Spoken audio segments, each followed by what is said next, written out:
I love that I started the Not a Damn Chance podcast with just the nastiest story I have. Part of this idea of this podcast is how you can become successful as living as just a regular human. I went to culinary school and I only went for a few months and I dropped out. Look at that, kids. You can drop out of culinary school and get 2 Michelin stars. I do what I can do so I could come back and do it all over again. Not a damn chance. Not a damn chance. If you see yourself somewhere, take all the necessary steps to get there. I just don't know how to quit. That might be my superpower. You can all try and stop me. I hope you do.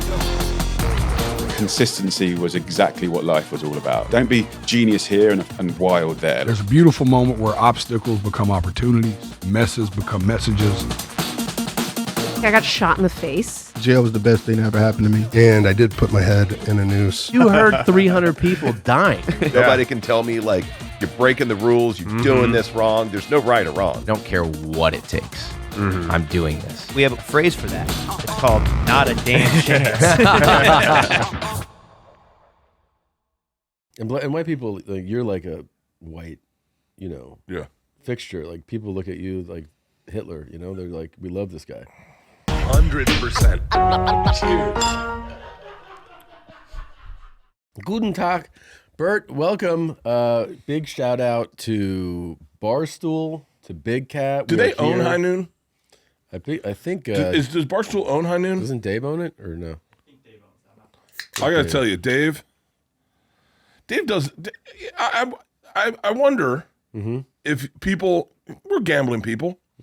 Would you have put your money on Dave Portnoy to succeed when you met him in high school? I think I'd have to know that guy. I'm going to say no. I'm going to say no. Probably not. I'm going to say no, and I'm going to say the same about Big Cat. I'm going to say the same about me and you. I was going to say, I think if I met you in high school, I wouldn't be like, yeah, this is going to work out. I don't even know if it's going to work out now. Well, hold on. We got to say thank you, Barstool, for giving us, accommodating us, and letting us do an episode here. We're fucking idiots, dude. We should have done this yesterday morning, not the day. Oh, yeah, why didn't we? Because, I don't know, because I'm dumb. God. We did I'm so hungover. We did a bar takeover, and we got Fun Tom. This is the beauty about owning a vodka company with Tom, is Fun Tom shows up every time we do a bar takeover. Every fucking time. Every fucking time Tom ends up on stage. I mean, I just want to tell you how beautiful the women of Chicago are. We walked into the Old Crow Smokehouse last night. In Wrigleyville, yes. In Wrigleyville. And a woman behind the bar, in front of the bar, handed me a remote control and said, press the button. And I went, okay. And I pressed it, and she went, huh. And I said, what? She goes, I have a vibrator in my vagina.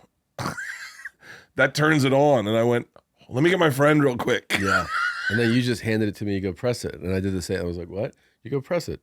And I said, ladies. Yeah. That's the move. I'm telling you right now, you want to own a man's inner dialogue for the rest of the night, that is the move. If you are a party fun girl, you do that. And you go to a bar, you're in college, you find a guy, give him the remote and say, I'll see you in like 10 minutes. And that guy will do nothing but think about you. I woke up thinking about her. I woke up. I'm pretty sure her boyfriend was with her. Yeah, she had a boyfriend. Yeah, and he was just like, cool, right? Like, he was one of those guys. Oh, fuck yeah. Yeah. He might be into watching or something. It was. Oh, yeah. I haven't stopped thinking about her. Yeah, she I know. owns real estate in my head. No, it's because when we left there, you were like, dude, can you believe, like, it was. And I kept thinking. Here's the thing, it's a real power fucking move, right? To be like, hey, she's basically saying, your hand is inside my panties right now. You know what I mean? Like, she's like, you're touching me right now, is basically what she's doing.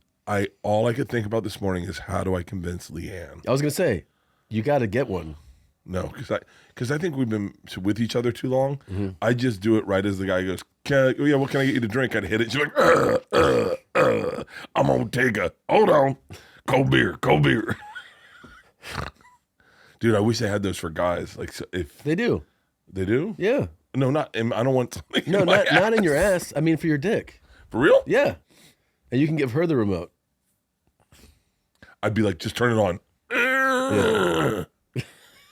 No, don't touch it. She'd be like, wow, that was so sexy. Let's I'm go so home. glad I got you that. I'm sitting here watching you just nut aggressively. So fucking arousing. Oh, fuck. That was one of the worst things I've ever seen. Because you acted that so well. Fuck.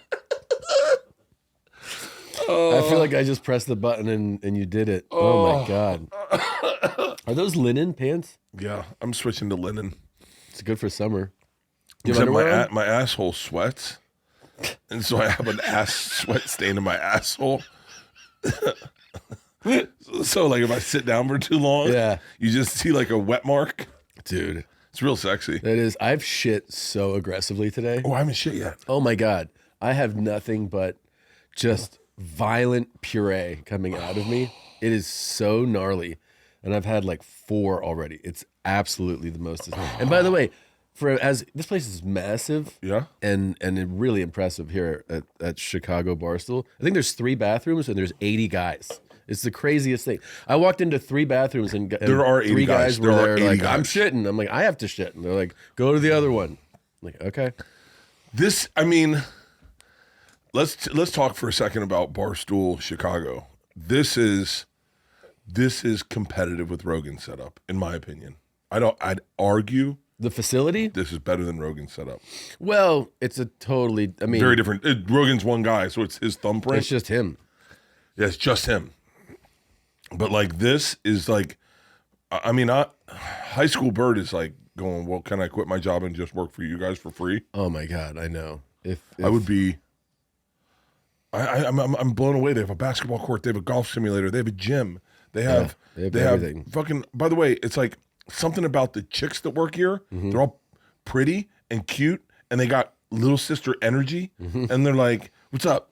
Hey, you want an high noon? Yeah. Go heat up. Yeah. I mean, I fucking love this place. I feel like I fucked my life up. My studio is like, it looks like we sell knitting supplies out of it. There's so many fucking women. There's so many. Why do I have so many fucking women working for me? Why can't you get some more dudes in there? I fucking can't hold on to dudes. Really? Yeah. I lose dudes quick. Fucking, I think it's a den of snakes, those women. Yeah. They're just all fucking little fucking just like women, they're mean girls. They're like, and so when they decide they're going to do something, they do something. I got to fucking have a coup d'etat. Do it. I'm going to start sexually harassing them. I would pivot from that. But whatever you plan on, you should stream it live. I would love to watch. By the way, I ate shit, and someone's got to have the video. It's got to have video. You took like a epic spill on the stage last night. So, and by the way, it's what woke me. I set my alarm. I didn't need my alarm today. Really? Because my knee fucking woke me up. So we're on stage. We're pretty lit. I mean, I'd had an edible. I don't know how many shots. I don't know how many drinks. And we're saying goodnight, basically, and thank you for everyone coming out. And we're on a stage, and there's a DJ set up there, but the floor is black. His table's black. It's not. I think he was black. He may have been black. That might have affected it too. But the thing is, dude, he had like a 2-foot subwoofer on the ground that like you just don't see. Yeah. So I walked over this way and just completely You fell ate fucking shit. hard. Oh, I thought you blew out your knee. Well, I was joking about it, and then this morning I was like, "Oh, what if I really did?" Because like it hurts to put it up like that. For real? Yeah. Oh. Yeah.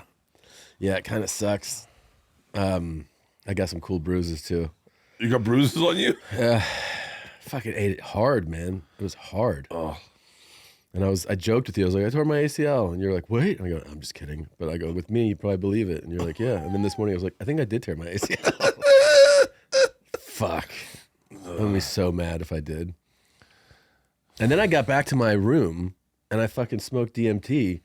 I hit the DMT. What is it with you and DMT these days? It's the best fucking vape pen I've ever had in my life. But you disappear.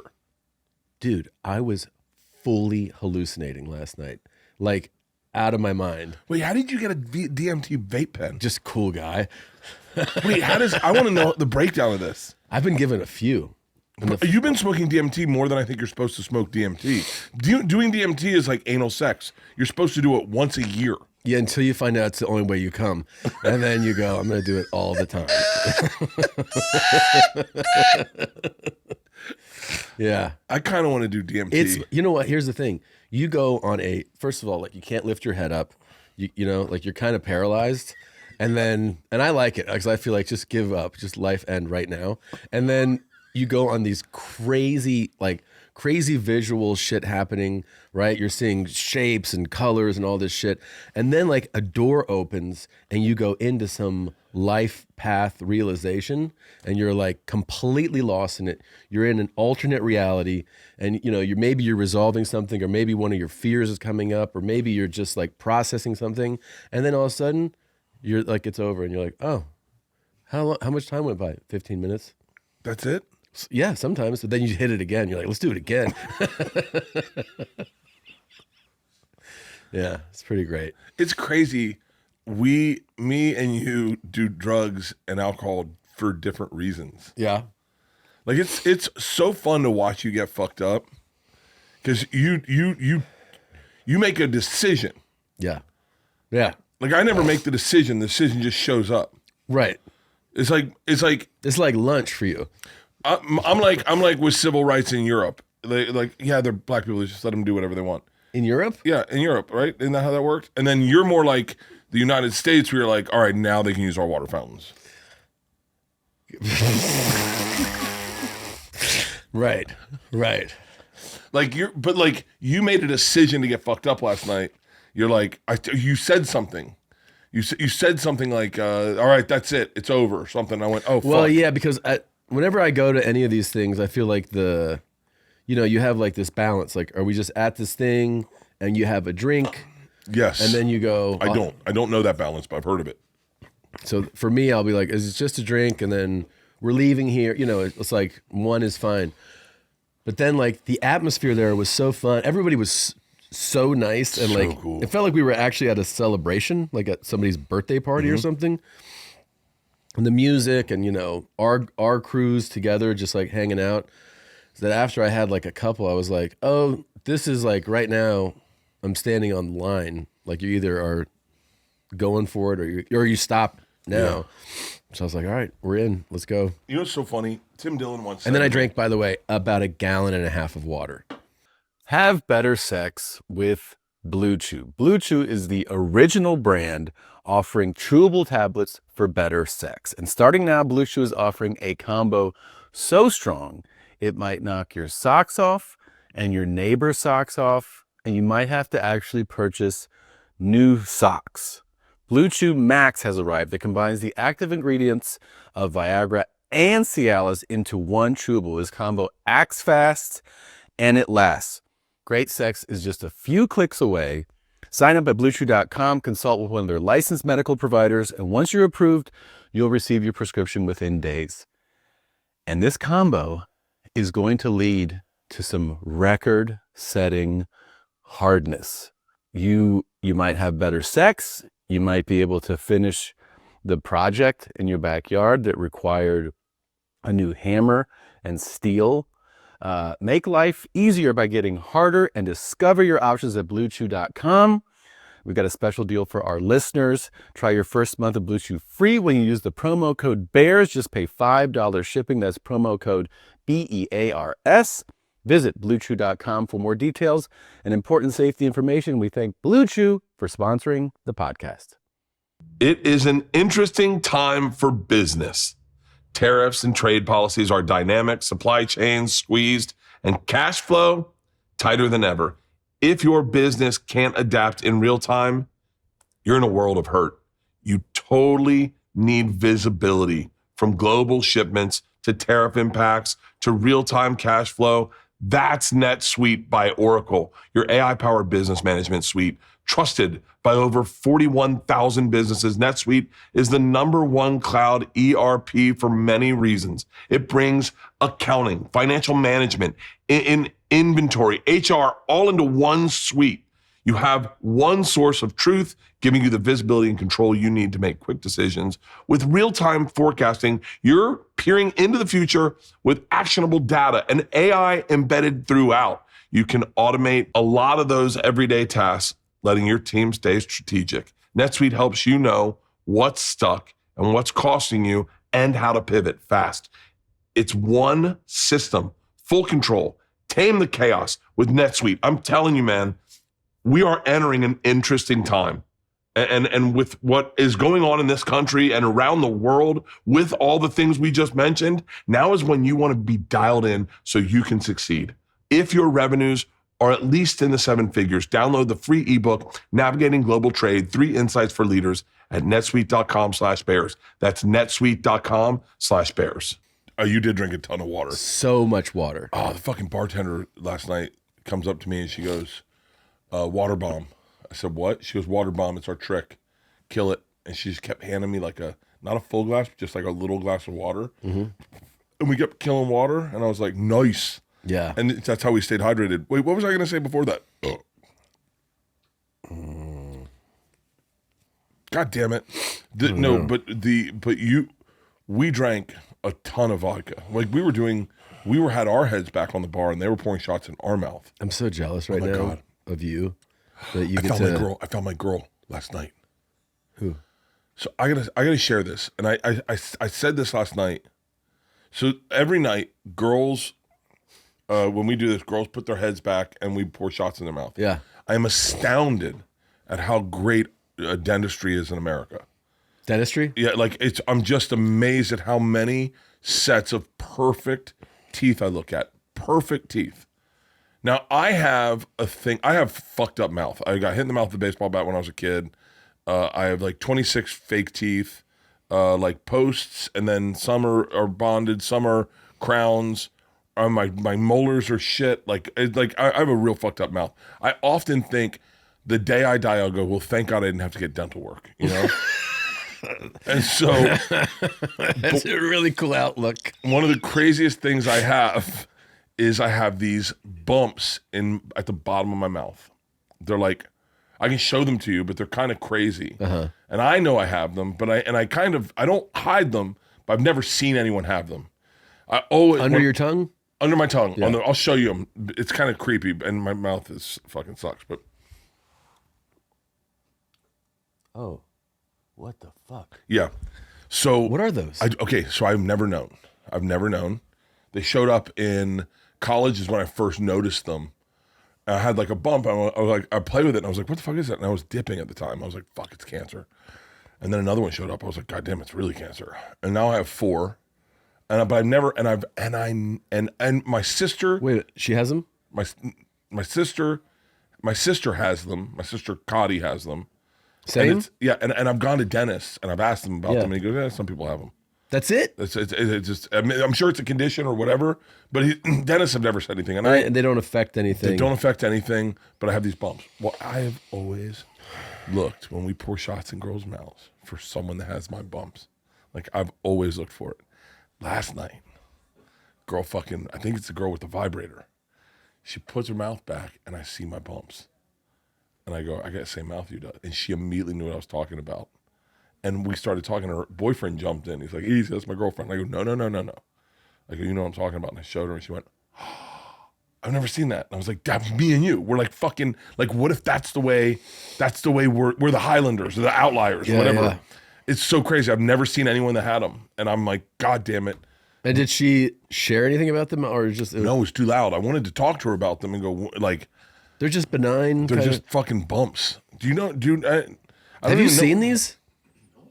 They're crazy. Really crazy. Yeah, it's crazy. I had no idea that's what you meant. That's really crazy. I'm so jealous that you get to nap. Oh, I'm tying one on. Are you? Yeah, I'm done. I had a really great run of not drinking. How long? 8 days. Get on a plane for Hawaii.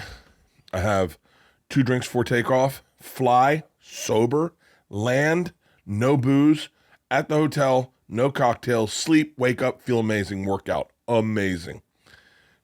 Comedy is the reason I will be alive is because of comedy. Do 2 shows in Hawaii, 2 nights in Hawaii. Oh, I didn't know you were doing shows. Yeah. My stand-up sucks. And it's so bad, I can't even tell you. Everyone in Hawaii, thank you for coming out. I really appreciate it. I'm so sorry. Stop. I mean, I have nothing. I have no tentpole story I'm working on. Yeah. I have, usually when I build an hour, I usually have something really great when I'm building it, something really great that I can go, at least they got that. And then I got 2 things I'm working on, and I go, at least they'll see that. They'll know that was what I was working on. I don't know. I'm like, I got one story I got a couple stories that are okay, but like. When did your special come out? March? Yeah, and I made a mistake. I took 11 months off, and I should have never done that. No, I think you did the right thing. I think I'm so far removed from stand-up that like, it really is the first time in my life where it's taking a minute to get the rust off. That's fine though. That's good. And the people in Hawaii were awesome. I opened with a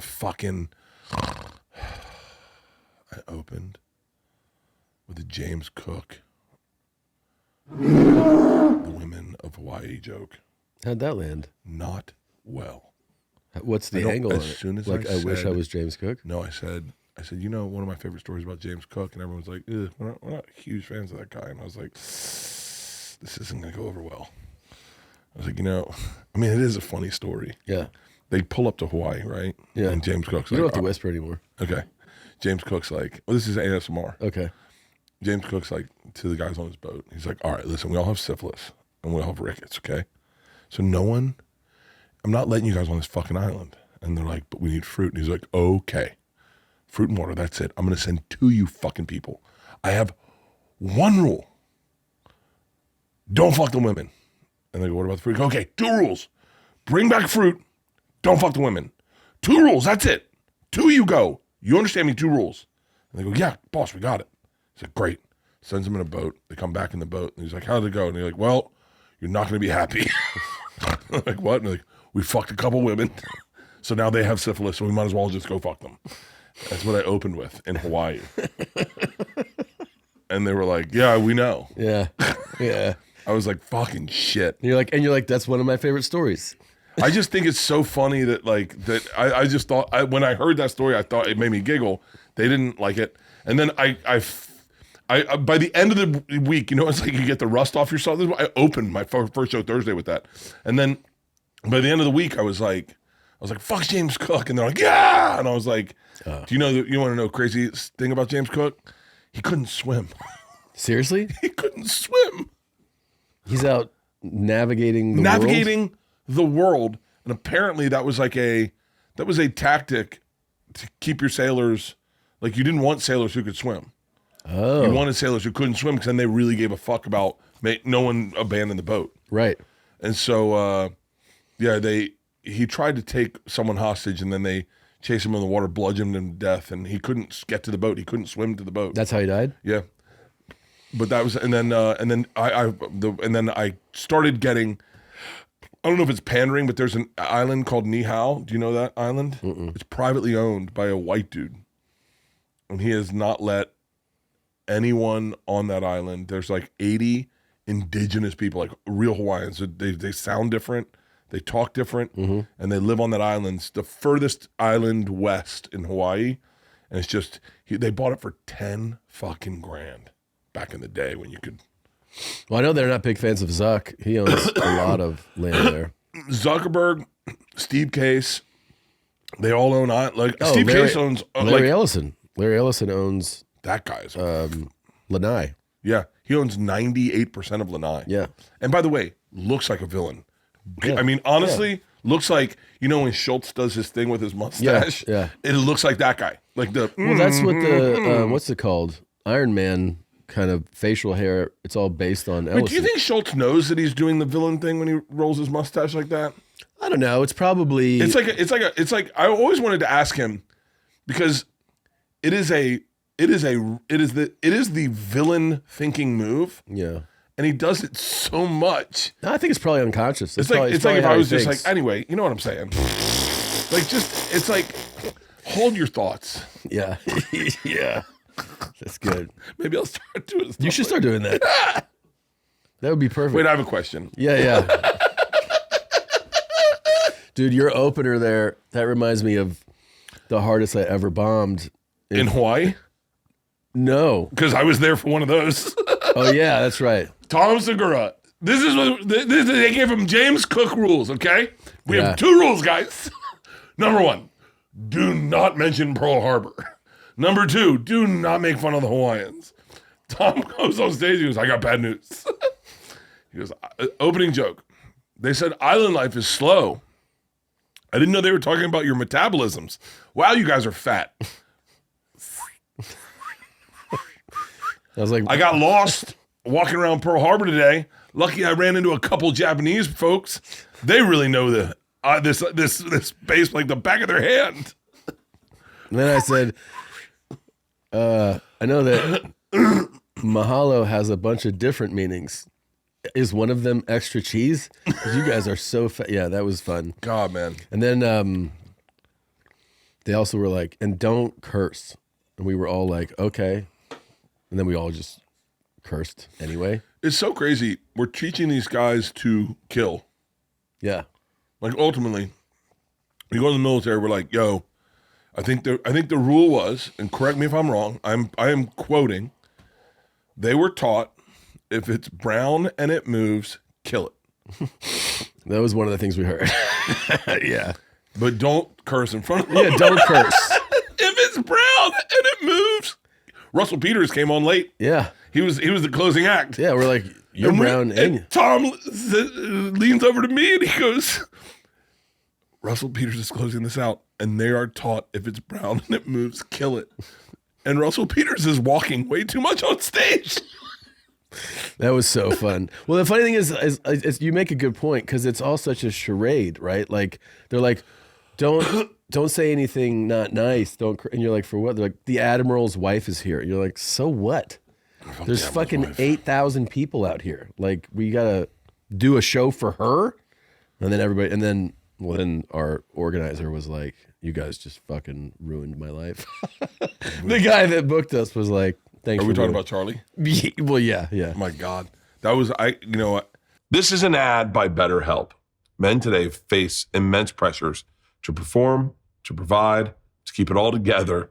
So it's no wonder that 6 million men in the U.S. suffer from depression every year, and it's often going undiagnosed. If you're a man and you're feeling the weight of the world, talk to someone, anyone, a friend, a loved one, a therapist. I trust my therapist so much with all my problems. And trust me when I say, I feel the weight of the world sometimes just like everyone else. And it's the small stuff that drives you nuts.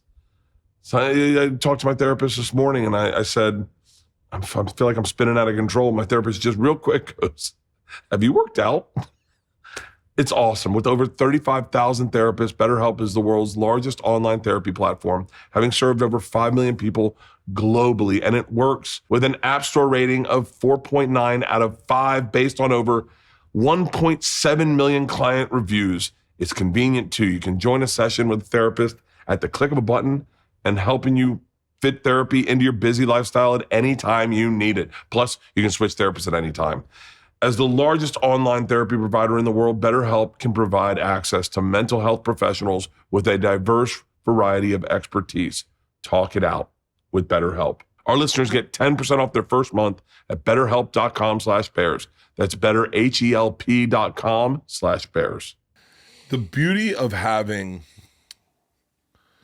I'm bummed I didn't make more friends long ago. You know, because I left all my Tampa friends when I moved to New York, and when I moved to New York, I have a bunch of New York friends that I started comedy with, but we never really kept in touch the way. Yeah, you're probably my closest friend that I've been in touch with, that hasn't drugged me or but even Joe, I've known Joe long enough where I can But I've known you longer than I've known Joe. And the great thing about life is when you're experiencing something and you giggle about something that happened a long time ago and it makes you smile and you go, God, memories. Like, it's a cool thing about having kids. When we were in Justin, Hawaii, obviously, and we stayed at the Four Seasons, which used to be the Aholani.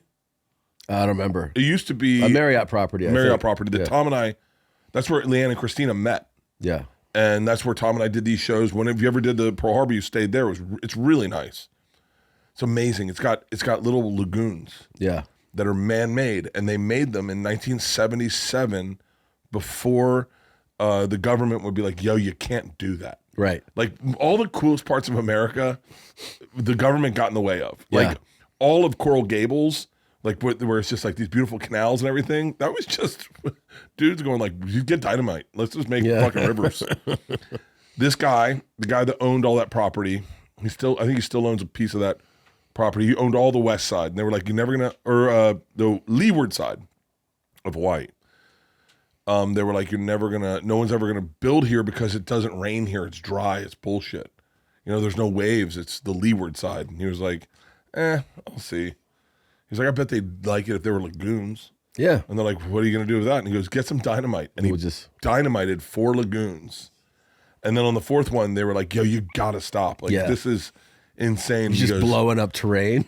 And he's just making these amazing, they're gorgeous. They're so. Did I ever tell you about when my my dad was a kid? He told me this story. Like, this just like something that could only happen in a different time. You have to do a show about your dad. I know. You have to do a show about your dad.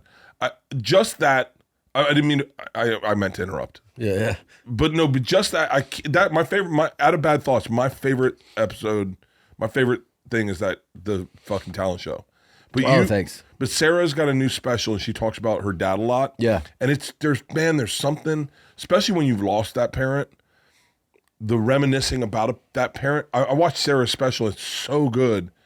Oh, I want to see it. But I love hearing stories about your dad. I love it because it's like, I don't know. It's like, keep going. Well, he was a kid, and this is I think it was in Louisville, and I guess this would have been like probably the late 50s, right? Like, there's an army post, and he's a kid. Him and a couple guys like walk onto the base. And they steal dynamite. And then they blow up a bridge. So they set off dynamite and blow up a bridge. And then a police officer picks them up and is like, you can't be doing that. And then called my dad's dad, so my grandfather, told him, and my dad was told by his dad, like, you should not do things like that. Like, that was like that type of scolding. And then he was like, I'm sorry, father. And then I was like, is that all your dad told you? He was like, yeah. I go, you fucking blew up a bridge with dynamite? I miss those days. Yeah, dude. His dad was in law enforcement too. So he got like, Oh, for real? Well, my grandfather was an FBI agent. So he was just like. Oh, we met FBI agents. We met FBI agents. We met the guy that arrested Jesse Smollett. That's right. Yeah. I don't know if we should. I don't care. I don't care. All right. It's fine. He gave us his card. Hey, wait. What? Wait. When? What? Oh, I asked him. I go, because he handed me the badge, I was like, okay, how cool of a flex is pulling this out? He's like, that's pretty cool. I go, no. What's your favorite memory of somebody being like, hey, fuckhead? And then you go like this, and they're like, oh, I'm sorry.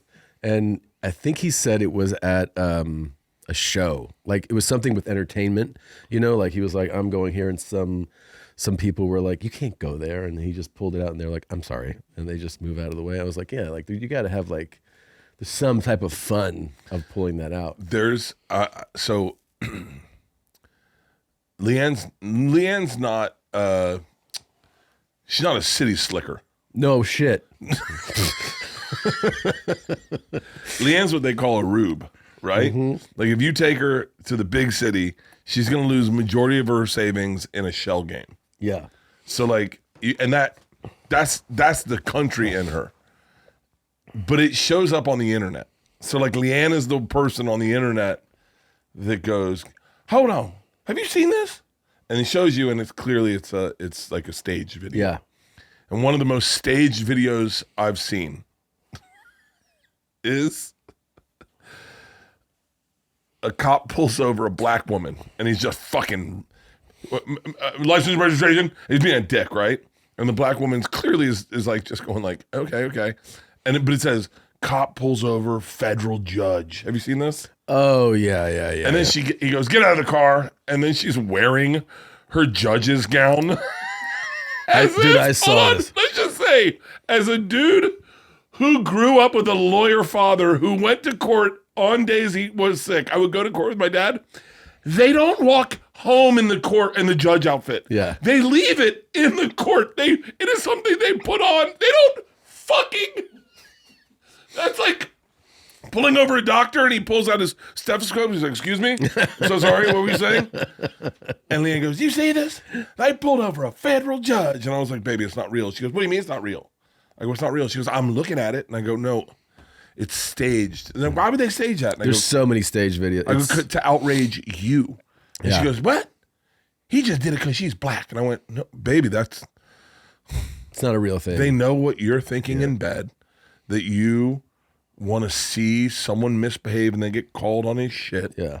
And then the dialogue too, because she's like, you're gonna find out. He's like, why are you wearing that? Why are you wearing a judge's outfit? But you're black. Yeah. Hang on, you're black. You shouldn't be hold on, you're a female. You're black and female. It's so, and she's like, you're gonna be hearing from me. And you're like, okay.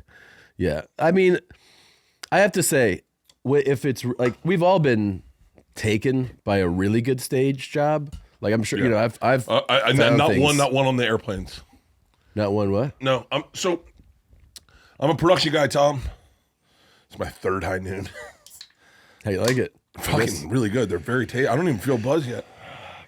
I feel like gambling. It's like what Barstool is about. Yeah. It's fucking brilliant. This is fucking brilliant. I hate that they figured this out before me. Like I'm fucking stunned that like, cause like I mean this with respect. I hope this comes out with respect. But like, I'm a meathead, and I'm more of a meathead than them. Right. Like I'm the ultimate fucking meathead. White privilege. I got it all.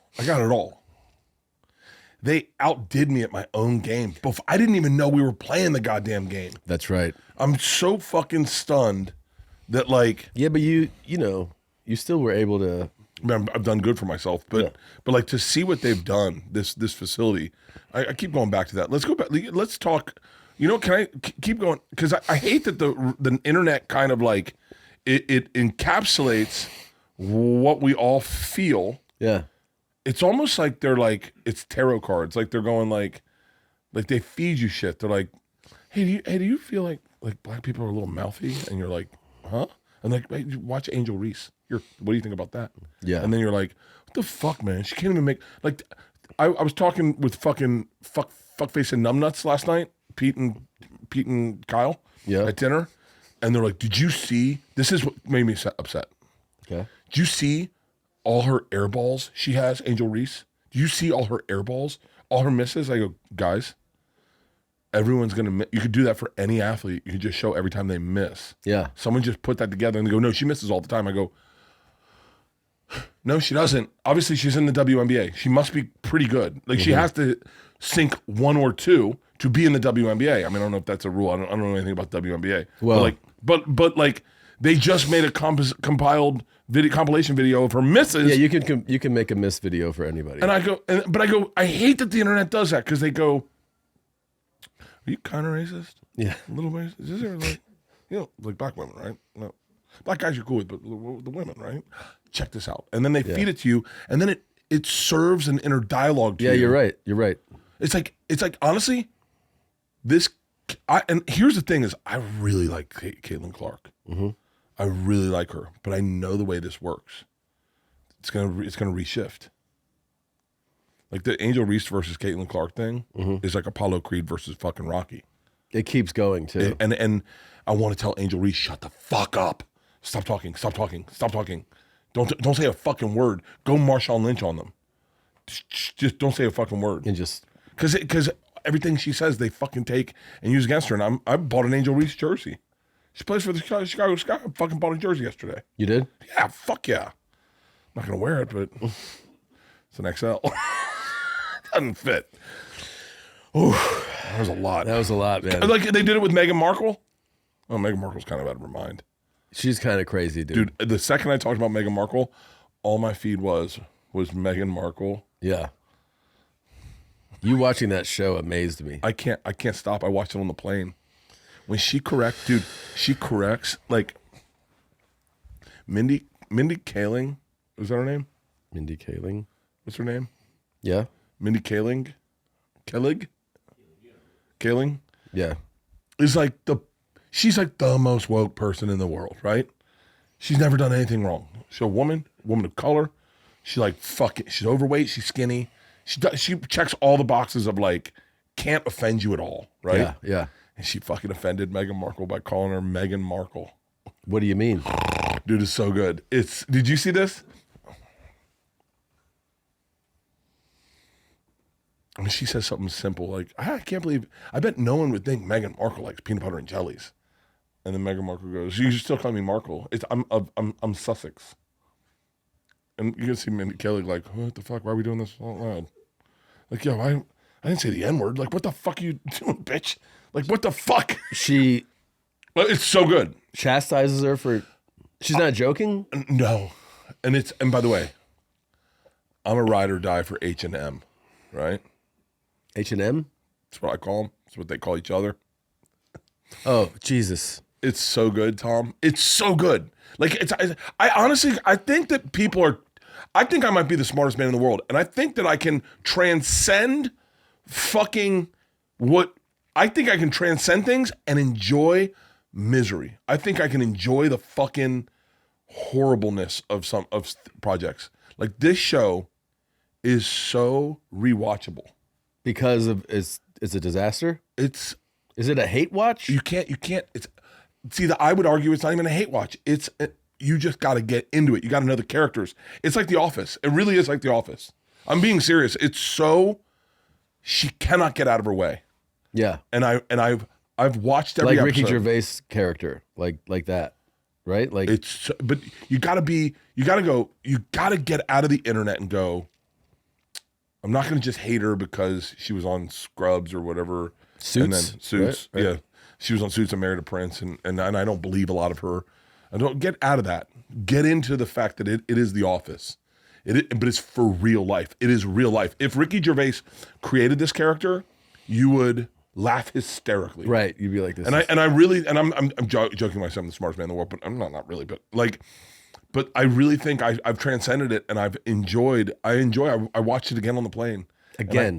I giggle. All right. You're going to make me try it. What's it called? I don't know. With love. With love. With love. She's trying to be Martha Stewart, right? Dude, it makes me want to rewatch old Martha Stewart's clips. Because, Martha Stewart was a little bit out there. Like, they used to do parodies of her on SNL. Oh, they were so good. Yeah. Yeah. She's a badass, though, actually. Fuck yes. She really is. Dude, can I tell you what sucks for women is that they fade. Just. It's like watching Superman get locked out of his house. Women specifically fade? Yeah. What about guys? Nope. We get better. I told this to Leanne. We're taking a walk.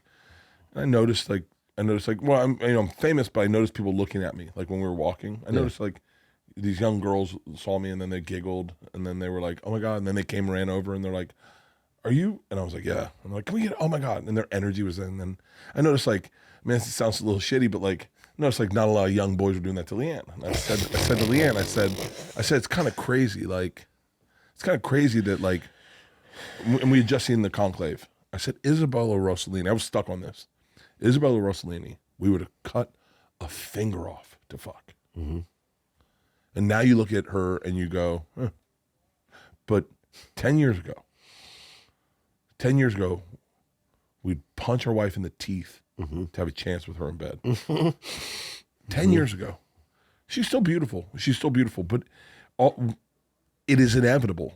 With women, it fades, and with men, we kind of our stock increases, especially if you make money and you're, you know, a little gray, look sexy, and you know, I got jocked by these young girls in Hawaii. This is right when Leanne left. Leanne left, and I was only leaving 2 hours after her. But I went down to the beach. I had a fucking cocktail. I was telling Pete this last night, and these girls came out and were talking to me, and they're like, "Are you here by yourself?" And I was like, "Oh, my wife just left," and they didn't know I was leaving in an hour. They were like, "Oh, what are you doing for dinner tonight?" And I was like, "I don't know." I should have been like, "I'm having it on the plane," but you know, I was like, "I don't know." Like, "You should come with us," and I was like, "Oh no, I'm leaving in an hour," and they're like, "Oh, okay." And then I was like, it's just so odd. Now I'm buzzed. It's so odd that like, for women, it's inevitable. It happens to all of them. Right. Well, they're the ones pursued, right? So like, guys pursue women. So you have like this biological thing happening in you too, right? Where you, like, your DNA is seeking out the youngest, most viable, you know, reproduction person too. And so like, you actually have a signal in your head that sees somebody that's older and goes, this is not a reproductive person. You know what I mean? Like, that's like on a real base, like, you know, the purest level of attraction is really like our bodies telling us reproduce or don't reproduce. You know? I almost envy ugly chicks because they never had it. Right. Yeah. Like, what's better, to have it and lose it, or to never have it and never know what it was? Did you ever like do like a, you know, like a charity fuck when you were younger? No, I only fucked who would fuck me. No, I'm sure that you would not love my list, but no. But did you ever like? I've only had sex with 6 chicks. Right, but was one of them? Did you ever go like, no, hey, you're never. not that attractive? You didn't say it, but no, you I fell in love with all of them. I was like, I said I love you to all of them. Even the one night stand, I said I love you, and she was like, what? I was like, I fucking only fuck people I love. I'm broken. I'm the reason. That's the reason the internet hates me at times, is because I've said everything. I'm just broken. I'm sorry. I only fuck people I love. Oh shit! I never even made out with an ugly chick. I don't think. Really? I don't think so. But it took me it took me so much to kiss a girl. Yeah. That I was like, I don't want to fucking deal with the fucking rejection. No, I mean, same. Oh God, I'm like envious. I had a buddy in high school, in college. Let's just call him Chris. And he just kissed everyone. He tried to kiss everyone. Like every night, just leaned in to kiss everyone. I was like, what are you doing? And he was like, hey man, you swing a couple times, you're gonna hit a home run once. I was like, yeah. He goes, try to kiss them all. He would, I mean, literally he just, and I was like, I wish I could. He must have had some responses. By the way, he was, I gotta say this. I want to say his last name so we know who we're talking about. It's Chris, who lived with Steve and Eddie, just so we're all clear. You guys get it. Yeah. Good looking dude. Really good looking dude. Never really had like a girlfriend. I think if you focus on looking for the home run, you forget what it's like to hit a nice base hit. Yeah. And I was always like, give me a base hit for the summer. Like someone I can fall in love with, someone I can like order pizza with, watch movies with, someone I can tell secrets to. Yeah. I don't belong at Barstool. I'm a broken boy. We're all broken. No, I'm so broke. You think I could have these conversations with the guys here? What would they say? Huh? Are you betting on the Bears game? What are we talking here? Are you gay? It's cool. There's a lot of gays now. Even at Barstool. It's crazy how gay almost disappeared, you know? And then it came back like strong. Like I hear so many people calling shit gay. Yeah. That I'm like, I remember when I stopped saying it for a while.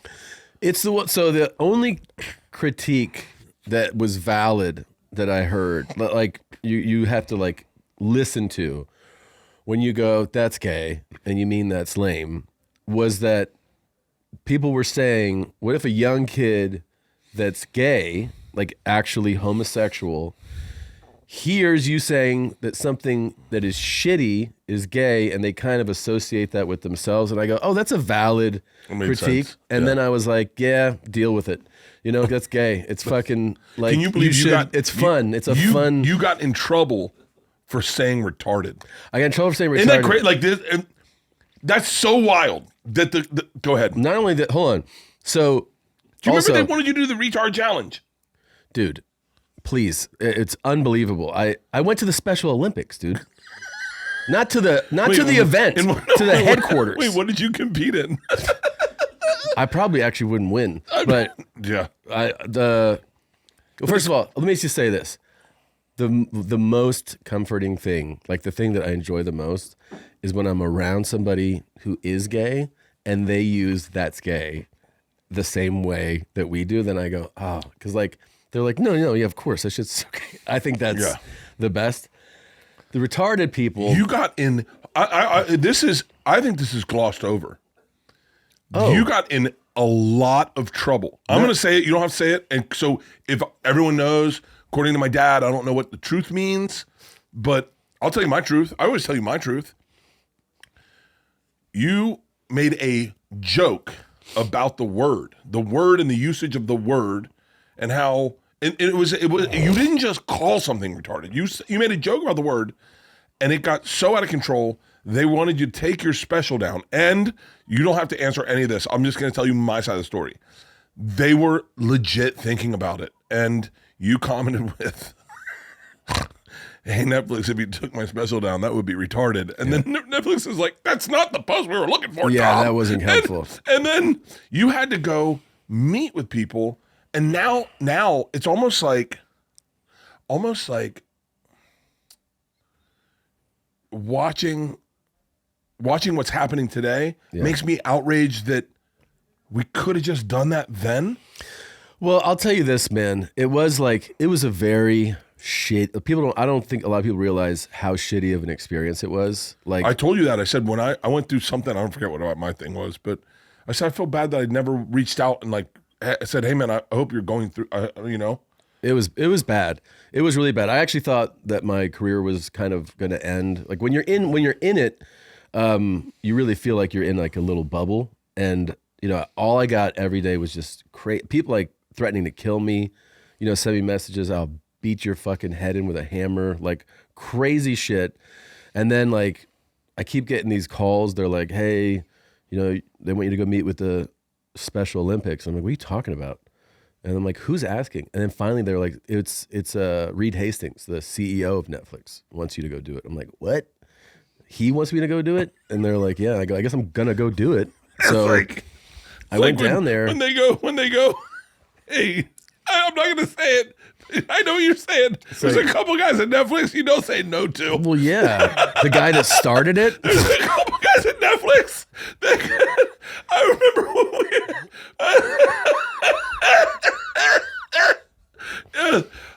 Netflix is an interesting family to be a part of, because there's a couple guys that could have their way with me.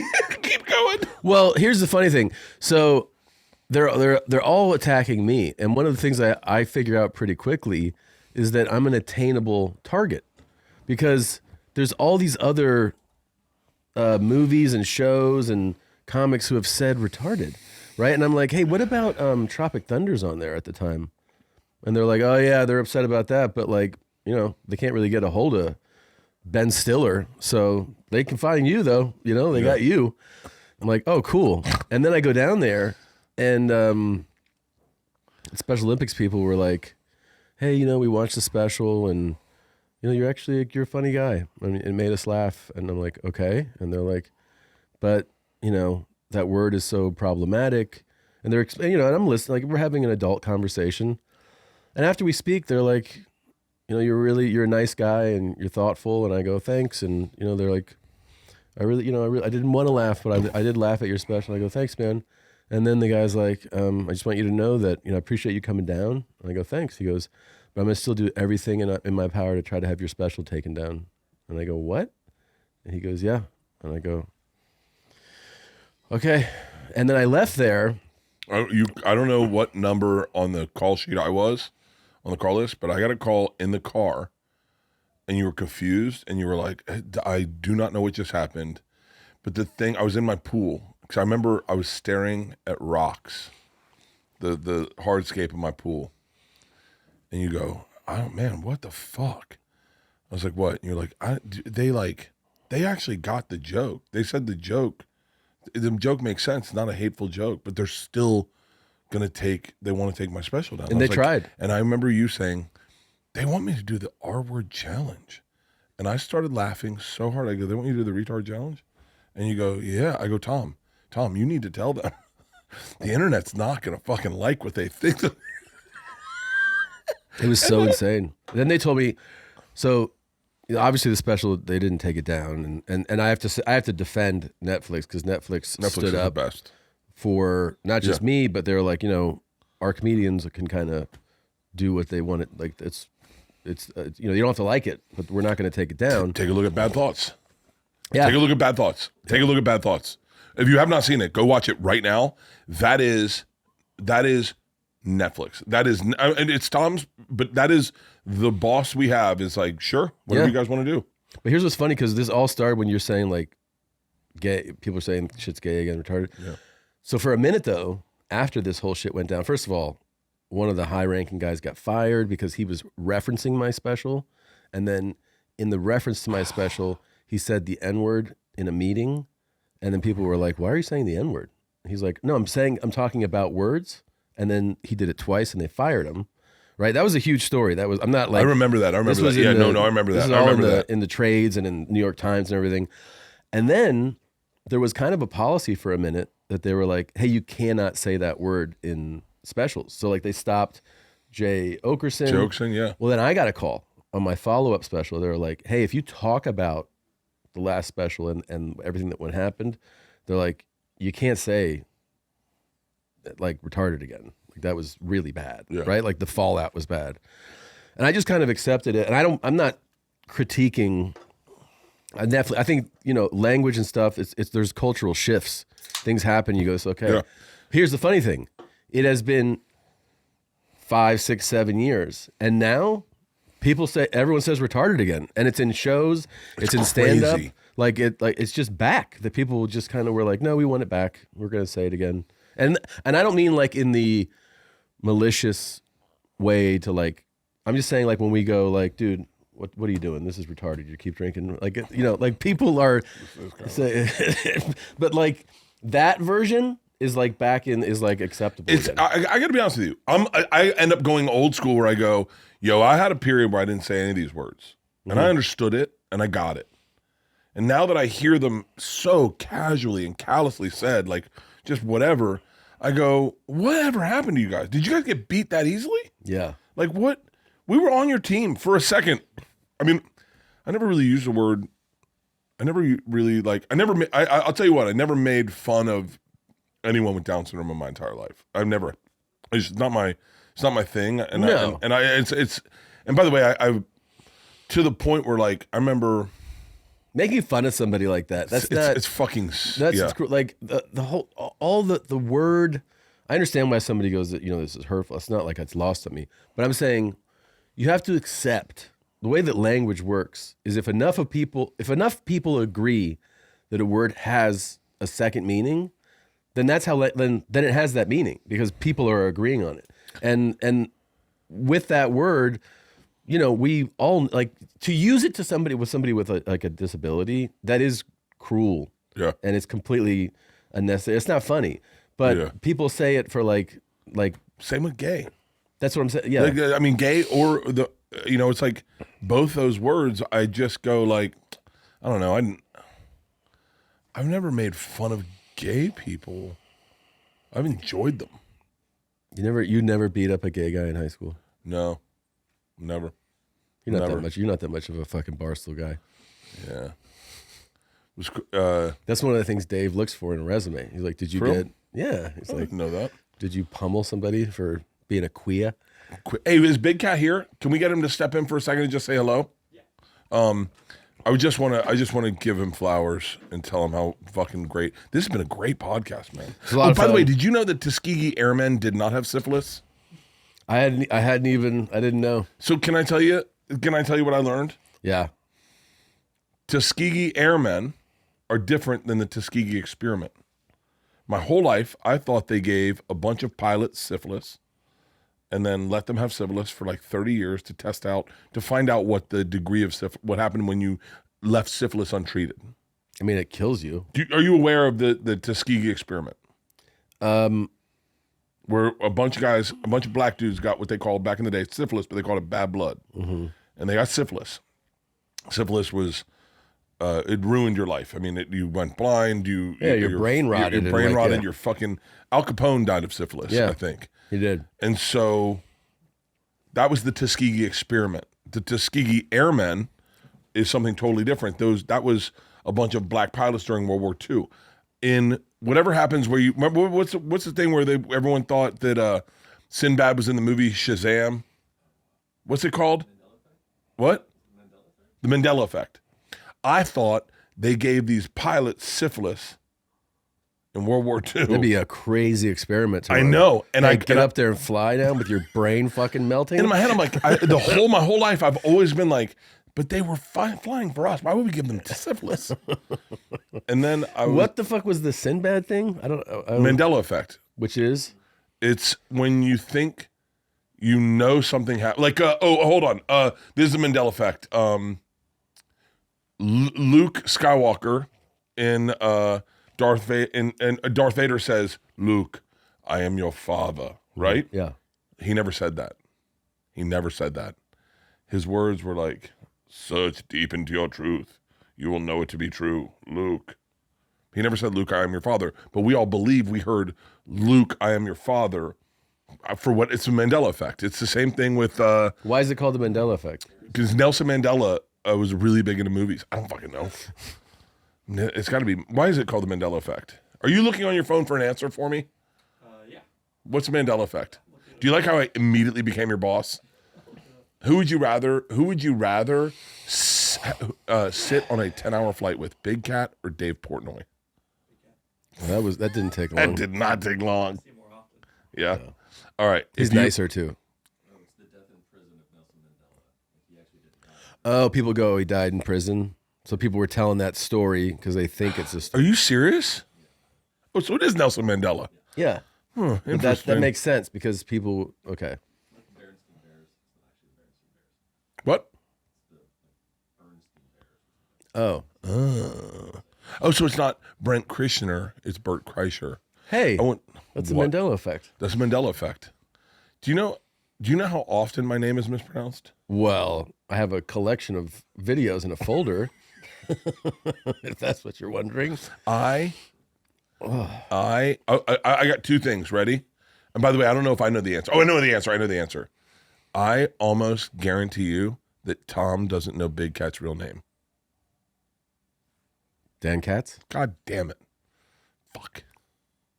Is he Jewish? Really? One of the big ones. Yeah. He's a real outlier in that world. They only get one or two like that in a generation. Where they're like, look at this fucking guy. Good looking, strong jawline. Yeah. Big, great hair, big guy. He's a big fucking dude. Mm-hmm. I think 6'2" is the threshold of big dude. Yeah. Legit. When you're 6'2", you're a big man. When you're fucking 6 foot, doesn't do it. 6 foot, you might as well be 5'10". Might as well be. Right? No one can tell the difference between 5'10" and 6 foot. No, you want to be, like you said, 6'2", 6'3", that's where it's at. Yeah. I think we should. Oh, look who just showed up. Shit. What's up, boys? What's up, man? We've been having the best time here for the last, how long we've been here. And we just wanted you to come in because thank you first of all, for letting us do this. Also, congratulations. I know you've been here a while, but it's super impressive, man. Thank you. Are we live right now? Yeah.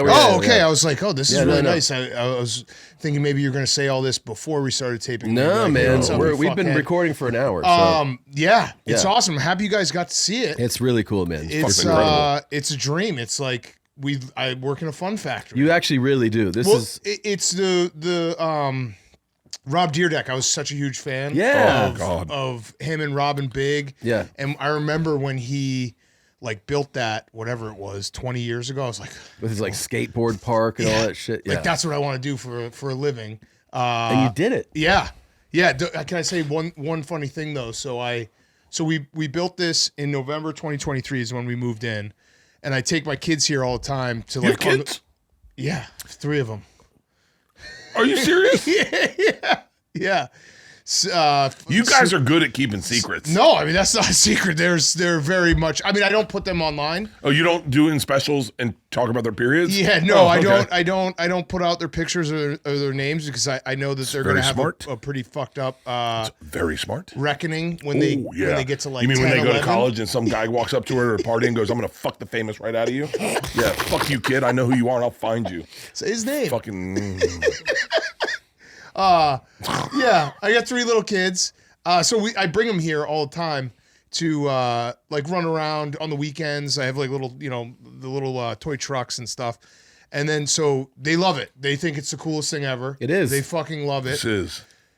Then maybe it was like 4 months ago, Dude Perfect opened their new office, and my son watches Dude Perfect, and he watched their tour of their new office, and he was just like, "Where are your go-karts? Yeah. Why does your shit suck? yeah, your What place the sucks. Wait, can we deep dive? This is into... like- You know so Dude Perfect, I think they're like deep state media because they did like a fun run at my son's school. He's in kindergarten, and all you had to do was compete and you get a prize. The prize was Dude Perfect backpacks. So every kid walks out with a Dude Perfect backpack, and they're just like, "This is awesome." And then boom, they're hook, line, and They're sinker. hooked. Oh, we got to do that with Porosos. Yeah, it's good. Do kindergarten parties where they get Hell bottles yeah. of Porosos. Poroso sippy cups. Sippy cups. Get them really Oh, hold young. on. That's actually brilliant. That's actually fucking brilliant. That's really good. That's really brilliant. We should do lunch boxes while we're at it. Dude, and Lucy, you guys with Lucy? Yes. Lucy, you should come out with a candy that you put in your cheek and it slowly releases sugar. Or Rogue. This Dude, is, Rogue can do it. Rogue, this is fucking brilliant. All right, what was the deep dive? Okay, Well, first of all, are you Jewish? I am non-practicing. My dad was or is. My mom is not. Your mom is okay. not, so Yeah. you're So you're not not. officially. So no. half. Yeah, but I mean, because we were saying like, man, he's a real outlier. Look at him. He's like big, strong. you and Gary Goldman, you and Gary Goldman could carry on the race. I was one of those kids when I was like younger. I hated all religion. Like I've gotten more mature. Where if you think that religion is important to you and your relationship with God is important to you, I'm not going to judge. Tom hates he hates Palestinians, right?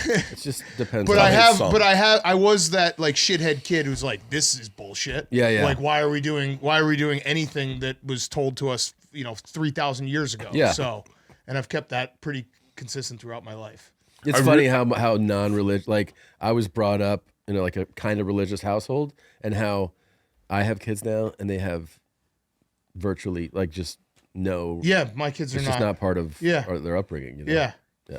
Yeah. Be a good person. Yeah, yeah, that kind Like of. that's the thing is like I understand religion like can instill those type of foundational things, morals and everything, but like I hope that I am able to do that on my own without religion. I hated also like I had to go to Sunday school, and we went to mass every Sunday and all this stuff, and it's like, oh my god, my kids like, picturing them going through that, they would be like, dude, I fucking hate you, man. Yeah, Like, right. if I made them do that now, Where's the they would be iPad? like, We took fuck Isla you. and Georgia to church once, and Isla is this. I mean, this kid's staring at me. I go, "What?" She goes, "Why are we here?"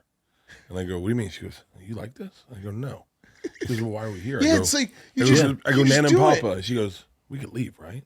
Like we don't have to stay here." And I'm like, where was that brain for me as a child? Yeah. Right. Now I'm gonna push back. I'm gonna say, I just watched Conclave. Do you watch Conclave? I did. Spoiler alert. Didn't it's really a love the chick. ending. Yeah. Yeah, it's the Ace Ventura of religious movies. Yeah. The- Einhorn's a dude. The build-up was fantastic. Awesome. It was the buildup was great. Yeah, They could have but just ended the movie being like, we picked, a this random is guy. like my favorite genre Yeah. of films are like thrillers, sometimes or suspense. Like, and it's all about building up and then the reveal. The reveal like who killed or what's the thing. Yeah. And so you're waiting and you're like, oh man, this is building so well. The actors are phenomenal. It's well directed. The tension, you're like, oh shit, what's it going to be? And then I got to tell you, when it's revealed, I was like, you got to be fucking kidding me. They should have gone full Ace Ventura and had all the priests go, Do you remember Dan Marino? Yeah. Dan Marino was like, Oh, it's like, dude, I mean, what a great... I watch that with my daughters. My daughters are kind of woke. The first thing they say is, they see Ace Ventura and they're like, are we laughing at a special needs person? And I go, no, it's different. And they're like, no, Dad, that's... Yeah. And then by the end, they're like, it's just a transgendered female. Yeah, I was like, right. no, you don't get it. They suck this dick or whatever, you know? Yeah. My boys watched it last week, Ace Ventura. Ace Ventura? Yeah, they're 6 and 9, and they're like, this is the greatest awesome. fucking thing of all time. I can't wait to get They to like love actual movies. I'm still in like the Despicable Me, Yeah, Paw yeah. Patrol. Yeah, they that whole loved. They bullshit. lost their minds. Yeah, yeah. And they love, What you know, trips? Let's talk about kids. What trips do you want to take with your kids? How old are your kids? About to be 6, 4, and 2. God, man. Boy, girl, boy. 3 is a lot. 3's a lot. 3's a lot. You're outnumbered Gee, for it's the rest a of your lot. life. It's Yeah. a lot. God. Yeah. Man, I just came back from Hawaii, and I went to a resort that I've taken my girls to like 10 times, and that's over probably 5 times, and we had so much fun at this fucking resort that I started thinking the podcast move, and I always think like in like, you know, how do you monetize it, whatever, is like planning trips for families, like doing family trips, like not this like we're a family, we're gonna live in a van and we all work out and we all eat liver, you know, whatever. Yeah. But like planning trips for families, because man, there are some fun family trips. Yeah. And then there's some that aren't worth it, that you go, maybe my kids don't need to see Bali. Right. You know, like Hawaii is just as good as Bali for them. Yeah, yeah. We go to I take my kids on some trips they're not invited to, because it's like, you know, also too young, man. A 2-year-old is like, when we go anywhere near a pool, he just tries to kill himself. Of course. You know. Also, every time like I do the road, people are like, do you bring your kids? I'm like, we're in 4 cities in 4 nights. Right. Like to have little guys. Right. Eventually, I'll love that. It'll be awesome. Like next year, I'm going to take the Final Fours in Indianapolis. I'm going to take my son to that because it's a drive. You know what I mean? Like that's going to be awesome. That'll be awesome. But no, there is a place we go to in the Bahamas, Baha Mar. Have you guys ever been there? No. It's the best, and I say this because I'm a very easy guy. If you give me a pool and a casino, I'm in. So it's a full like resort. But there's a full casino, sports book. There's like 20 restaurants on the resort. There's also a free water park attached to it. And it's like, I do this without my kids. I've asked you a version of this before, but like for like that vacation, do you go in with like a number? Yeah. So you go, I'm just gambling this. Yeah, and then I'll probably hit the ATM again. But yeah, I actually did well this trip. So, Really? Okay. Yeah. So wait, can I ask you, as a person who, I have the things I like. Yeah, Bert, you text me every now and then being like, is this a good bet? I'm like, dude, you're like, I know I gamble you saved a lot, me. but You saved me like 10 grand. I think you wanted to bet like Baker Mayfield to win the MVP. No. And by the way, I'm so excited for the fucking Bucks. Shiloh Sanders is going to be a jersey I'm buying. Okay, and then what are you going to do when he gets cut? Fucking, he's not getting cut. God damn it. Listen. Where do you think Shador's going to end up? Hang on. Shut the fuck up, Tom. I have a really good question. Okay. Yeah, what about Shador? I don't think he's going to. I think he'll be a good backup somewhere for a Not long in time. Cleveland. Maybe in Cleveland. Maybe he'll stick around in Cleveland. He's okay. He's just like, you have to have like incredible arm talent in the NFL. You have to have something that's elite. But maybe he can make it as a backup, and like that's a pretty good life. Chase Daniel made millions and millions of dollars. I think someone did a breakdown. He like made like $300,000 per pass attempt. That's pretty cool. Because he was in the NFL for so long, and he would get in every now and then. And his brain still works? Yeah, right, right. That's kind of cool. Yeah. Now, here's my great question, because I'm a journalist. So like when I go on vacation with the girls when they were younger, there was always like I monitored my drinking because I didn't want to get out of control, but there was a little bit of where, you know, I got loose. Do you do that with gambling so that your kids don't see the gambling? No. They know. So like you go to the Final Four, he's getting dad and a little bit of big cat. Yeah, well, there's in my house. There's specific times where the game's on, and my kids will be like, "Who are we rooting for? Like, what color?" I'm like, "We're rooting for both. We have the over. We want when this team has the ball, we want them to score. When this team has the ball, we want them to score." So they probably don't really understand how sports work. They don't get it at all. No, We're rooting for both. Yeah, it's. I mean, it is. I've said it before. I might have even said on this show. They're gonna have a real funny conversation in school, and they're like, "We like all teams." Yeah, like, right. Yeah, it's like we like points. But yeah, no, I've been lucky enough that I can gamble. Are you guys racist? No, black people make dad smile. We need points. Can they score? Can they score? Can they put the ball in the hoop? But yeah, really my only hobby is gambling. So yeah, I know that it's probably. I never try to think about how much I've lost in my life because that would make me sick. But I also know that I've been lucky enough to make a lot. So yeah, just keep it going. Kind of balances out, right? Yeah, kind of. I need to get to a point where, like, I've talked to my financial advisors, like, about retirement, and I'm not going to retire anytime soon, but, like, what's the point where I have enough money that I can just lose it all? Like, for the rest of my life, you know what I mean? Because because I'm not going to retire and not gamble. So I got to figure out how much I can have that I can then be like, all right, we're okay with losing all of this. And then you just, die with nothing. Well, the problem with gambling for me, and I'll speak for Tom too. I've seen Tom gamble. Tom gambles like you gamble, but like, I'm not. The only time it's interesting, it's like fucking cheating on your wife. Who's gonna wear a condom, right? It's like if you cheat on your wife, fucking raw dog, right? That's the way it works. Yeah. Like if you cheat on your wife and she goes, "Did you wear a condom?" You're like, "Yeah, you've never heard about cheating, apparently." So, but that's same thing with gambling. I actually totally disagree with that, but go ahead. You would wear a condom? Well, first of all, I wouldn't cheat on my wife. I wouldn't cheat on my wife either. No, well, I'm going to sell for a real reason. I come way too fast to, like, it would be like 45 seconds to ruin my entire life. You know what I mean? Like, if I could fuck like a porn star, then you'd be like, oh, we'll consider it. But, like, I think about, like, the embarrassment in the 45 seconds, then being like, your life's over now. Can I pitch you a Barstool challenge? Okay. Me and you. A wife would love that explanation, by the way. Well, she also loves it because she always asks, like, the hypotheticals you do with your wife. You're like, if I died, what would you like? Would you remarry? Yeah. I'm like, listen, if you died like tomorrow, high-end prostitutes rest of my life. That's love. Nice. That's love. That's love. That's love. That's love. I don't want to put the time into fucking. It's like when you get a new dog. I don't want to potty train him. I like the old dog that followed me around next to my heels. Right. God, they're fucking great dogs, man. What were we talking about? Gambling. I'm a little drunk. It's 11:30. And it's Chicago. Yeah. The thing with gambling for me is it only works when it hurts. Oh yeah. Like it doesn't. Oh yeah. You can't go in. Oh yeah. And go $100 and then it matter. That's the whole thing. That keeps going up. That's the rub. I had a run this spring in March. I won 16 straight bets, and I was just going up and up and up. I didn't lose a bet until like March 10th. It was like the biggest thing. People were waiting for my pick. It was incredible. But the problem was every bet got a little bit bigger. Yeah. And then when I finished, when I finally lost, I was like, well, what do I do now? Like I gotta stay at this level. So it probably fucked me up in the long run. I learned it, like, the emotional part of it with blackjack, because I love blackjack. Yeah.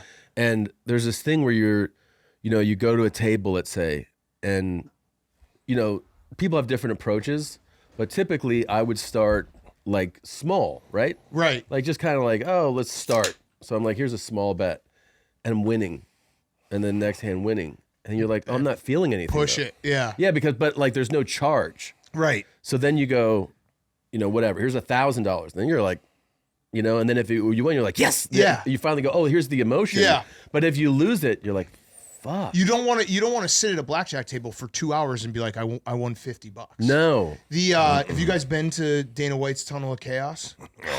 No. Dana White Have you scares seen me. it? No. So he's got his casino. He goes to Red Rocks. Yeah. And we went there. I think it was like last year. Tijuana. We talked to him about this, though. Yeah. You show up. He's sitting at a blackjack table.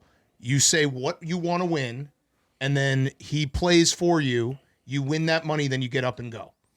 And so, like, I literally said, I want to win $15,000. He's like, okay. Gambles it. Like, I think I played 3 hands, won $15,000, stood up and left. He's like, get out of here. Yeah. And, like, but Will Compton sat down I think he was down like 300K at one point, but it's I've like, followed this. and it's like that feeling of like, is this my money or Dana's money? I don't really know what's going on. But then he just fought back, and Dana keeps going. So you guys got to go to the Tunnel of Chaos. But what is the allure for a guy like Dana or Michael Jordan? I think he likes watching other people win too.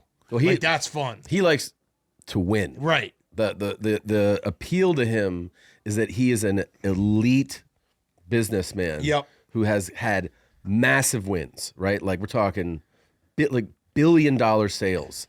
And like he goes to these UFC events, the gate is fucking 6.8 million, and there's this many people doing pay-per-view. Like it's a charge, right? Because he's devoured success. And so when he's not in that environment, he's just like, this shit's lame. Yeah, right. Sitting around sucks. Right. So I'll go here. I'm going to bet compete. $400,000 on a hand. Yeah. And then if he wins that hand, he's just like, fuck yeah, there it is again. There's that feeling of like, I just won $500,000 in 2 minutes. Yeah, winning. Yeah. He wants to win. Yeah. That's Jordan too. Yeah, Jordan exactly. was like, right. Like he doesn't have a gambling problem. He has a competition problem. Exactly. Yeah. He just wants to compete. He wants to compete, dude. All right, where are you guys next on your tour? Tom's on tour right now. I'm flying to Springfield, Massachusetts right now. Nice. Oh, I never mind. Albany and Rochester. What? I was like, there's a lot of Springfields, huh? Oh, there's a few. Yeah. I was like, what a bitch. Why didn't he drive? I was talking shit about you last night. Massachusetts? Wait, so I didn't realize that. No, he thought it was Springfield, Illinois. Yeah, I was like, the fuck's he flying for? Why are we on such a tight schedule? I don't like driving. I got to watch your new show too. Please do. Yeah, please do. Yeah, I've been watching MobLand. Have you guys watched it?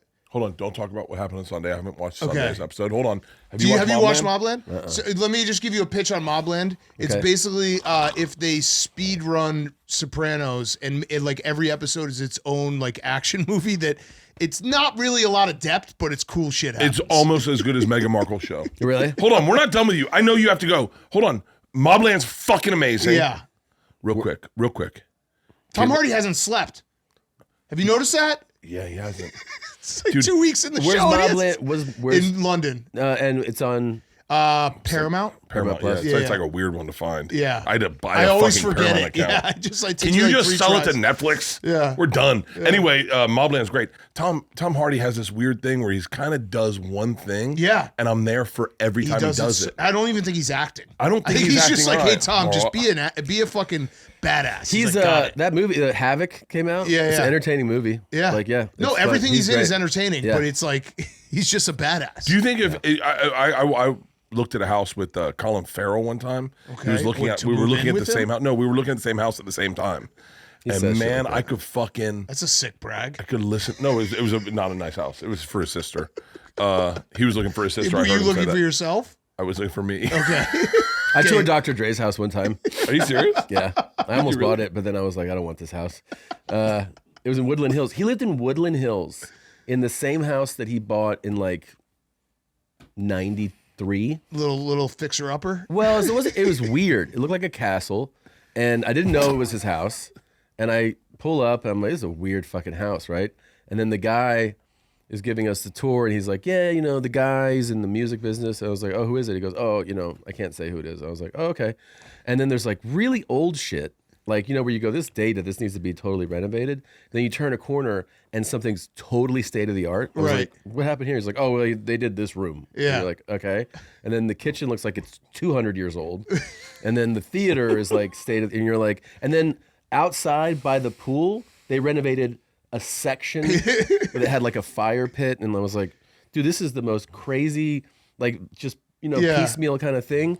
And he's like, yeah, his daughter, she's going to college in the fall. I go, oh, it's Dr. Dre, and he was like, fuck yeah, it's Dr. Dre, because I just like read an article about it. I go, this is Dre's house, and they're like, yeah. I go, this is terrible. And then he moved from that house to like this, the one that Brady had built in Brentwood. So he went from this house to a $40 million Brentwood estate. Yeah. But it was a weird house in Woodland Hills. Yeah. And he would drive. You'd see him driving around because he for a gym, instead of having a house gym, he got a commercial gym in like a strip mall. Yeah. As a personal gym. That's awesome. So you What would a see flex. you'd see What the do you- name. You're looking at your flex. You have a gym. Yeah, You have I a know, personal- but that's you have a a crunch in sick- here. but yeah, What is that's it? A Planet Fitness. You have a fucking Planet Fitness in here. He basically, it would be like if he bought though a Planet Fitness and left the name Planet Fitness, and they're Yeah. like, no one's allowed to come here. Yeah, right. Just This is me. your place. Yeah, Oh, I That's love awesome. And so like they would have like the people. He would always get mad at people parking in the gym spaces because they're like, Yeah. there's no gym members. Yeah. Like it's just you. Do you That's look at this, amazing. Tom, and do you go, this is what YMH could be? This place? Because have you ever been to Tom's studio? No, I haven't. But it looks a lot like an abortion clinic. Like it looks like people just, and when they walk out, no one's smiling. They're like, ooh, ooh. But this place is, I mean, the one rule I made too of this place, like everyone has to show up. Everyone has to show up to work because like there's a lot of times where you don't, like if you're blogging or you come and do your podcast and you leave. I was like, everyone has to show up because the magic. Can you cut to my face? Cut to my fucking face? Hey guys at Birdie Boy Entertainment. Huh? The fuck work from home? You know what work from home means? You know what work from home means? I'm not working today. Yeah. I know you're not allowed to say this, HR. This is fucking bullshit. You show up to work because being there is the fucking creative part. Especially in our line of work, like you can't do it on Zoom. No, you can't. It sucks. Just can't. Zoom sucks, dude. You have to be in the mix together. That's where the magic happens. So I'm getting it's too bad you guys came now. If you came a week later, I just bought a industrial soft serve ice cream machine. So it's we're gonna upgrade some shit. That's my dream. That's been my dream. I think we have some fun at our. Dude, we have come on. What are you talking about? No, it's cool. It's like going to the dentist. You It's walk not in, like going to the You walk dentist. in scared and you leave going, Is it thank like God I'm going to the leaving. dentist? No. It's. Can you throw a ball around?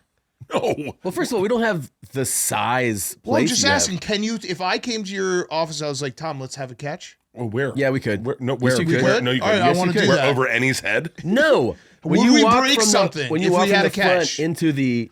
No, listen to me. No. When you walk into like the studio, I would like to see a video of you having a catch. You know what I'm gonna do? Yeah. As soon as I fucking get back, Yes. I'm playing catch and I'm sending you the video.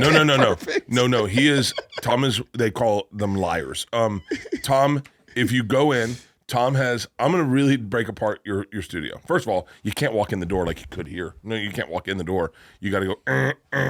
It's called security, man. We have security and guards. then a twink comes out. What's his name? Tanner? Tanner comes out and he's Poor like, Tanner. oh hey, cool. And you're like, hey, is Tom here yet? No, he's running late. You want coffee? Reed's got your coffee. And you're like, cool, Tanner. And then all the branding is so that you know Tom isn't racist. It's just black people painted everywhere. Like it is. What is it? Kobe Bryant? He's never watched a fucking Lakers game in his life. He's got a mural of Kobe Bryant in the fucking studio. And then some Latina chicks, right? Dude. It's like Tom grew up in LA as a cholo.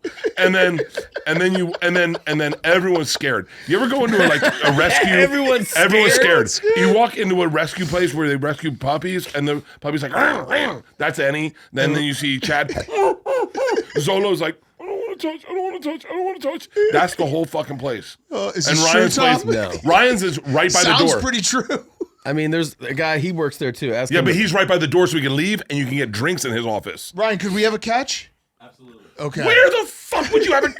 I cannot Actually, believe. multiple places. Oh, wow. We got multiple I'm going to send you a catches going supercut on. of On like all the all the places. places. Oh you my can Here's go. where God. we can have one. Here's Yeah. where we can Yeah. have Oh, one. hey guys. What kind of I'm- ball you want to use? Just Whatever. Tennis ball's Okay. fine. No. Football. I want Okay. a catch of all sort. I want a lacrosse catch. Yeah, I maybe want a frisbee? football Can we catch, get a frisbee a going? frisbee catch. Totally. I want a baseball catch. I want all these catches. And then I'm going to show you what it's like to work in a fucking den of snakes. Okay, first of all, you know what his fucking place is like, right? I mean, I assume it's just his house and he makes everyone go there. Well, it's a house. That, Not far off. Yeah. it's a house that is like where yarn collectors get together and talk about, you know what I mean? Like I just farted. what it is such a fucking chick hang. It is the they would first of all, if they even visited It's like a your Portlandia offices- sketch. Oh no, if they visited here, they would basically sue you guys for SA. Just for existing. They would sue you. It's the complete polar opposite. It's a bunch of broads just sitting around being like, I think it's a good idea. And you're like, I'm like, how do you fucking do this, dude? You need to man. hire a couple Barstool people, man. I fucking bring Mincy. We gotta go. We got a couple we could throw your way. They will ruin your life. They will ruin your life. I have none of what's old Canadian? Oldie. I have none of that energy in my house, and I want it. Flapjacks? Flapjacks. Yeah, he's got side pockets. I want that energy in my house. He's a gem, and trash man. And we just like we had him on one stream. We're like, this guy, we have to have. He him. moved here. No, he still lives in Toronto. He's got a wife and 2 kids. But whenever we need him, he comes down. Holy shit, dude! I got it. You can edit this out if you need to. I got it. What? You know how I've always wanted to adopt a Down syndrome dude? I don't. No. Yeah, I want it because. That's not oldie, by the way. No, I know, but he's Canadian. Which is a little. But, yeah, you're getting confused here. I'm gonna hire an intern, a Down syndrome intern, just to break up the female energy. Dude, right? Mm-hmm. Dude, fucking positive as fuck. Yeah. Yeah. Break up that female energy. I got too much female energy. I got too much estrogen. Maybe we go for like an autistic guy. No, fuck autistic. We got a few here. Take that out or keep it in. But no, but I'm like not take it out because no one will take it out. God damn it. But like I'm so tired of these fucking grown men saying they're autistic, and you just got to deal with a rude dude. No, that's not. And you're like, oh, so I'm on your page. You tell me everything, and I just can't disagree. No, hold on. That's you know what I'm not- talking about too, don't you? No, I know a few people like that. Yeah, it's fucking exhausting. Yeah, no. People, Enough. Anybody who has any like social quirk that is not positive, so Yeah. people go, yeah, he's autistic. Yeah. Or he goes, I'm autistic, and you're like, I don't think you are. Yeah, I right. think you're kind of. Right. You know? You just don't like talking to people. Yeah. That's why you're my partner, bro. Yeah. You never got into cars? You into cars? No. What are you No. into? Just gambling? Yeah. I dream of someday like getting some old cars. That'd be cool. But I don't know shit about cars. Are you like a real estate guy though? Like, do you No. want? No, you don't want like a place No. somewhere magical. No. Just I just drink a whole gambling. case I'm of as High simple Noons. as it gets. I don't really change. Jesus. Just gamble. Steak or fish? Steak. All right. What are we doing? Are you garbage? Oh, is that? What is this? No, just. Yeah, I guess. Did you grow literally up with just went to Tupperware? Did you grow up with Tupperware? Do you, I see chains though. You got chains on your neck. I do. I have a couple. Dude. I have. This actually was. You guys know Roan, one of the most talented guys we have at Barstool. He got me this. This is the saint, the gambling saint. Hasn't really helped, but That's awesome. trying. And then this is an asteroid that my wife has a matching one from. They mined an asteroid in Africa. Bro, you should get a massive medallion that is an iced out actual big cat, like a puma. That would be your shit. That'd be why hard don't you as have fuck. a big cat that lives here? Can I pitch you on Savannah cats? Do you know what Savannah cats are? No. Bro. Sounds like a problem. Hold on. I already have a Mincy. I don't know if they're. By the way, I'm in love with Mincy. You know that? Because you don't work with them. No, because me and him have the exact same musical taste. Oh, have you gone to the Sphere? Yeah. For Dead and Yeah, Company? of course. Yes. Yeah, I went 2 weekends ago. That was my 4th time. Wait, are you a deadhead? Yeah, big time. Are you being fucking serious? Yeah. How did I not know that? I don't know. Are you like? Wait, is there anything else about you that we don't know? No, I mean that was.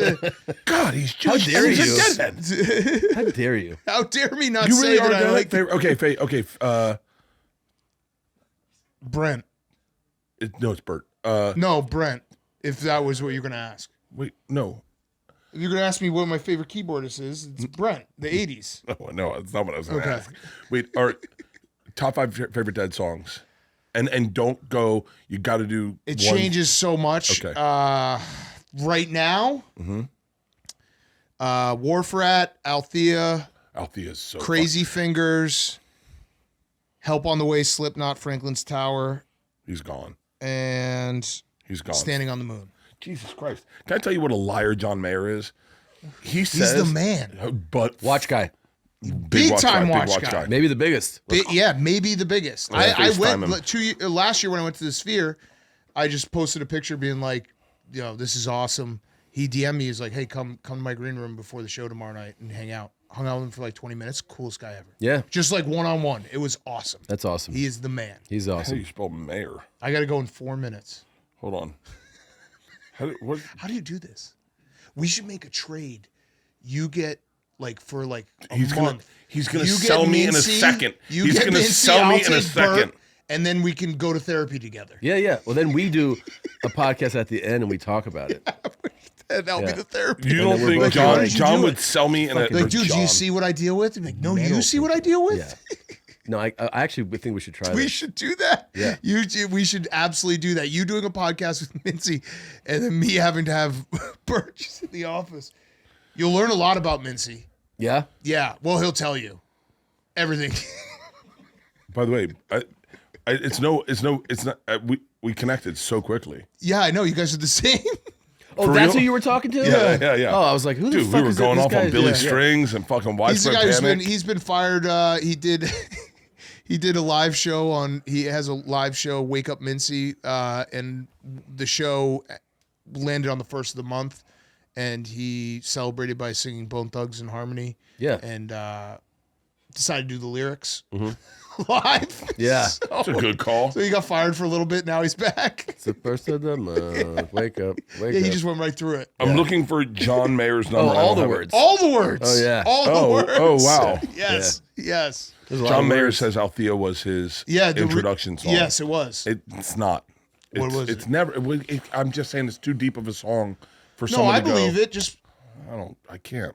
okay. I'm stuck on the fact that you get introduced by the Dead on one of the songs we never listened to anymore. For a lot of people, it was Touch of Grey. Yeah. And by the way, I'll even go deeper and say that I now rediscovered how great of a song Touch of Grey Oh was. yeah, that's the best It's part about one- the Dead is it's- you just keep like my favorite songs shift from week to week, month to month. You find a new show, you find a new song. It's the best. Are you going to the ones in? I don't think I'm gonna be able to make it because of schedule. Yeah, those are gonna be I want sick. to go so bad. To I where? think I'm in production. They're doing Grateful Dead's 60-year anniversary in San Francisco in August. Oh. Yeah, and Billy Strings and Sturgill Simpson. And Do you Trey. do you like edibles and Yeah, mushrooms. mushrooms? Yeah. Nice. Do you like DMT? No, I can't say I've done a lot of DMT. In my Tom's life. got a vape dude. pen. Do you want to hit it real quick? No, I'm good. The vape pen is the best thing ever. Yeah, The I think I'm DMT good. one, Oh, okay. incredible. Yeah. Yeah. I'll take your word for it. You want it? No, I'll take your word for it. That's what taking your word for it is. No, but it'll You only. sure? I listen. It'll- I believe you. Here's the thing: 15 minutes, you feel like you're gonna die or be paralyzed. This is but- great. And then you come back and you're like, "Holy shit, I'm still alive! This Yeah. is crazy." Yeah. Yeah. You guys are. I think you guys are kind of bored if you're just casually doing DMT. I did it last night. Gotta find something else for you. Hey, I want to say thank you. Yeah, thanks thank again, you for man. letting us Thank come you. here. Yeah, anytime you guys are in the town, you coolest need thing. it. It's the coolest thing about the industry that we're in is there's like a shared camaraderie and to show us around this place. Yeah. and it's amazing. And We specifically built like extra podcast studios for exactly this. Like Brandon Awesome. Marshall came with Cam Newton, and then Brandon Marshall came back like 4 days in a row just doing his show every day. I was like taking a piss at the urinal, and he was just standing next to me. Wow. Oh, okay. But It's yeah, addictive. anytime you guys are here, you need a spot. Really you're appreciate always it, man. welcome. Yeah. Thank you. Thanks, yeah, guys. Thank you very much. Thank you guys for watching. Thanks for Yeah. listening. We'll see you next week. Bert and Tom and Bert. One goes topless while the other wears a shirt. Tom tells stories and Bert's the machine. There's not a chance in hell that they'll keep it clean. Here's what we call 2 bears, 1 cave.